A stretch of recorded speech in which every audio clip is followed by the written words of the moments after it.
కాళేశ్వరం అవకతవకలపై మరో దఫా విచారణ ముగిసింది. నిర్మాణ సంస్థల ప్రతినిధులతో పాటు ఇంజనీర్లను, అధికారులను కమిషన్ క్రాస్ ఎగ్జామిన్ చేసింది. దీంతో విచారణ ప్రక్రియ దాదాపు ముగిసినట్టే అని భావిస్తున్నారు. అవసరమైతే మాజీ ఈఎన్సీలను మరోసారి, ఆ తర్వాత అప్పటి ప్రభుత్వ పెద్దలను వచ్చే నెలలో కమిషన్ విచారణ చేసే అవకాశం ఉంది. కాళేశ్వరం బ్యారేజీల కుంగుబాటుపై జస్టిస్ పీసీ ఘోష్ కమిషన్ విచారణ తుది దశకు చేరుకుంది. ఇప్పటివరకు 110 మంది సాక్షుల వాంగ్మూలాలు తీసుకున్నట్టు తెలిసిందే. మేడిగడ్డ, అన్నారం, సుందిళ్ల బ్యారేజీలపై గతేడాది ఏప్రిల్ నుంచి విచారణ చేస్తున్న కమిషన్ పలు మార్గాలలో ప్రక్రియను కొనసాగిస్తోంది.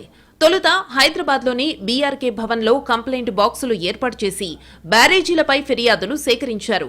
సాధారణ ప్రజలు, మేధావులు, నిపుణులు, విశ్రాంత ఇంజనీర్లు, సామాజిక కార్యకర్తలు ఈ పెట్టెల్లో లేఖలు వేసి తమ అభిప్రాయాలను కమిషన్ దృష్టికి తీసుకొచ్చారు.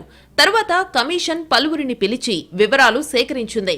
వాటి ఆధారంగా ఆయా వ్యక్తులను అఫిడవిట్లు దాఖలు చేయాలని ఆదేశించింది. దాఖలైన అఫిడవిట్లలో పొందుపరిచిన సమాచారం ప్రకారం పలువురిని క్రాస్ ఎగ్జామినేషన్ చేసింది.